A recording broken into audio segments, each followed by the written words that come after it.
Hi, minasan konnichiwa. Today I am going to teach about some Japanese phrases when you feel sick.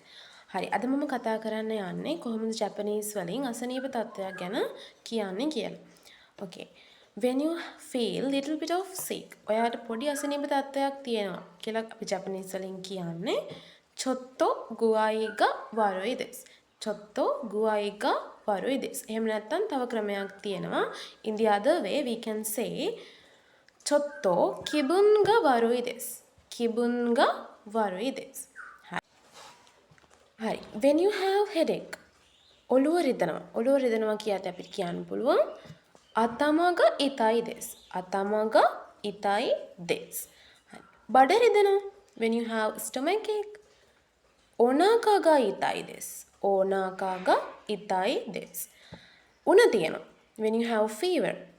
熱があります。熱があります。කිඹුහුම් යනවා. කොහොමද කියන්නේ?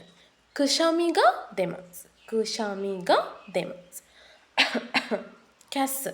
චුට්ටක් කැස්ස වගේ. 咳が出ます。咳が出ます。කලන්දේ වගේ. කොහොමද කියන්නේ? කැරකෙනවා. ඒක අපිට කියන්න පුළුවන් めまいがします。めまいがします。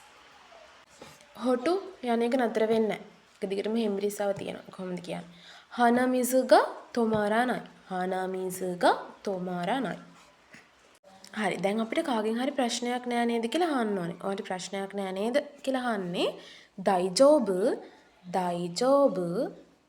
එතකොට get well soon කියලා කාට හරි කිව්වොත් get well soon. お大事にね。お大事にね。じゃあまとめしますね。頭が痛いです。ඔළුව රිදෙනවා. お腹が痛いです。බඩ රිදෙනවා. 熱があります。උණ තියෙනවා. くしゃみが出ます。කිඹුහුම් යනවා. 咳が出ます。කැස්ස එනවා. めまいがします。කලන්තේ වගේ. 鼻水が止まらない。හොටු දියර ගලන එක නතර වෙන්නේ නැහැ.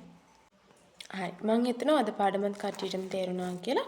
じゃあ皆さん体調に気をつけてね。見てくれてありがとう。